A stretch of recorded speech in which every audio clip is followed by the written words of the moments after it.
My name is James Alcott, but most folks call me Jim. My wife Katie and I had always dreamed of leaving the hustle and bustle of the city behind us. So when we stumbled upon a farmhouse tucked away from civilization, we thought our prayers had been answered. "It's perfect, Katie," I said, gazing at the sprawling fields and the cozy farmhouse before us. Katie nodded, a wide smile on her face. "And would you look at that price? It's almost too good to be true." We moved in soon after, reveling in the peace and quiet that surrounded us. The farmhouse was newly renovated, with the previous owner having vanished without a trace, leaving behind all the furnishings. He hadn't paid the mortgage, and the bank had to let the farm go for a penny on the dollar.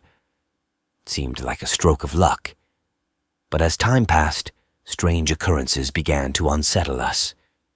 Katie discovered scratch marks next to the fireplace one day, and we found odd marks in different corners of the living room.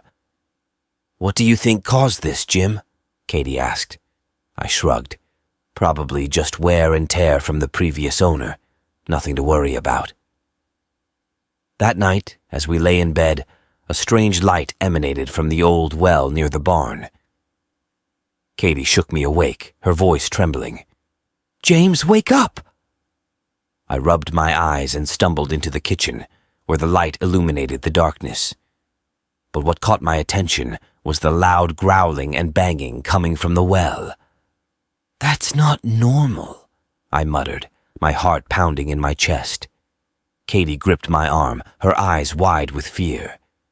"What do you think it is?" I strained my ears, trying to make sense of the noise.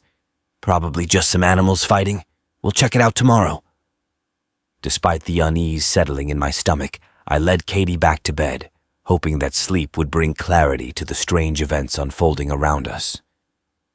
But as I closed my eyes, I couldn't shake the thought of what we had just seen. I don't think I'm going to sleep much tonight.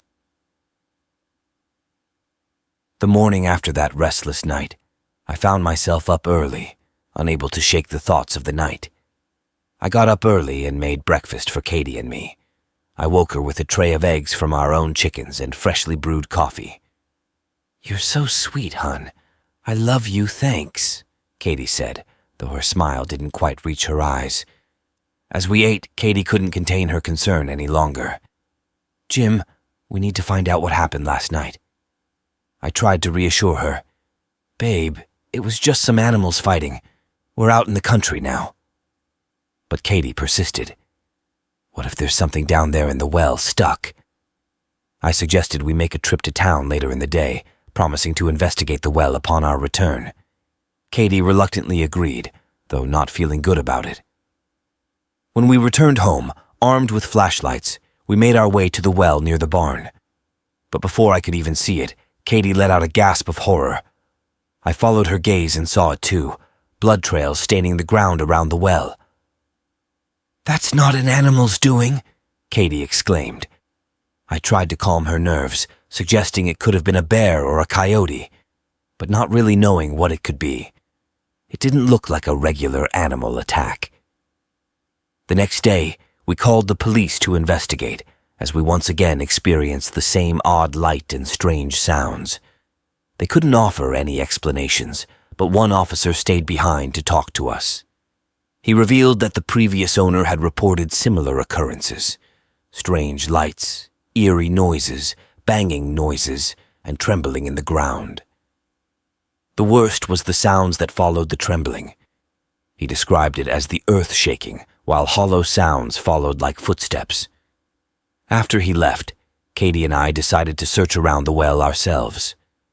We couldn't make sense of what we had experienced or what the officer had told us. But the strange events continued. The lights from the well, the mysterious shadows, and the unexplained losses of our livestock haunted us night after night, leaving us both feeling helpless and afraid. Each night it was the same. It kept us up at night, putting us on the edge. Twice a week we lost livestock, either a cattle, a chicken, or a sheep.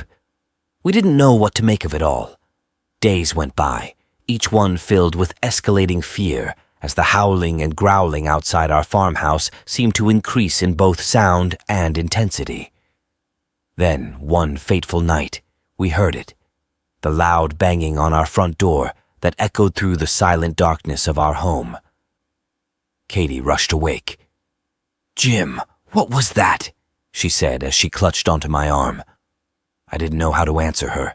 The fear in her eyes mirrored my own. A few seconds passed, and the banging came again, louder this time. I grabbed my old Winchester rifle, my hands shaking, and made my way towards the entrance. Through the windows next to the door, I saw a bright light shining. I hesitated, my heart pounding in my chest. Suddenly, I saw something move in front of the lights, blocking them out. I raised my rifle, but before I could take aim, it jammed. The footsteps outside halted abruptly, and the light disappeared. In the darkness, I sensed something, a presence watching me, but I couldn't see anything beyond the blinding light from the windows. I called out, hoping to scare away whatever lurked outside. But there was no response, just silence. Then, from the darkness, came a chilling sound, like nails on a chalkboard, followed by a deep voice. "Feed me," it said. I was stiff, unable to comprehend what I had just heard. It was like nothing I had ever experienced before. "Honey, who is it? Should I call the police?" Katie yelled out from the bedroom. "Wait!" But the silence outside was shattered by that horrifying screeching noise again, followed by that dark, ominous voice demanding to be fed. After what felt like an eternity, I made my way back upstairs to Katie, who was waiting anxiously, tears streaming down her face. I recounted to her what had transpired, trying to make sense of it all. "Do you think it's because we moved the cattle?" Katie asked. "What do you mean?" "Feed me?" she asked again. I could only offer her my best guess. "I think it wants our cattle and chickens." With more questions than answers, we tried to settle in for the night, but sleep eluded us both. The next day dawned, but the events of the previous night lingered over us like a dark cloud. We couldn't shake off the unease that gripped us, and neither of us had much of an appetite. "Hey, let's try calling that cop again. Do you remember his name?" Katie suggested. "Yeah, Paul or something. He left his number somewhere," I replied, my mind still foggy from the lack of sleep. We managed to reach Officer Paul, and he came to the farm to talk to us. We recounted the terrifying events of the previous night, hoping for some answers.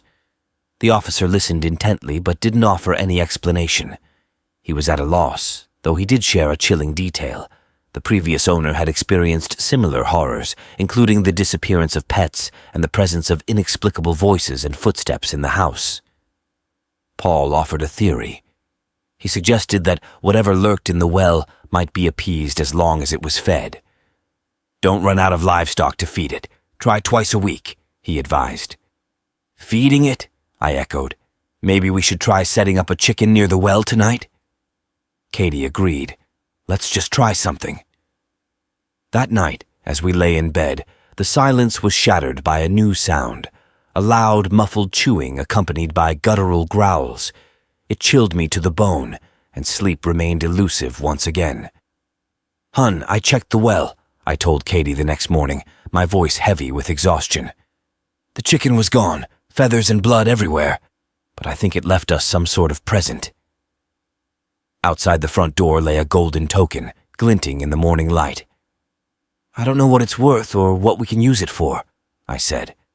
Katie's horror mirrored my own, but she hesitated at the thought of leaving. "We have everything we wanted here," she whispered, resigned to our fate. "We'll just have to keep feeding this thing forever." The following night, we didn't set out a sacrifice, thinking twice a week on Tuesdays and Fridays would suffice. But we were sorely mistaken.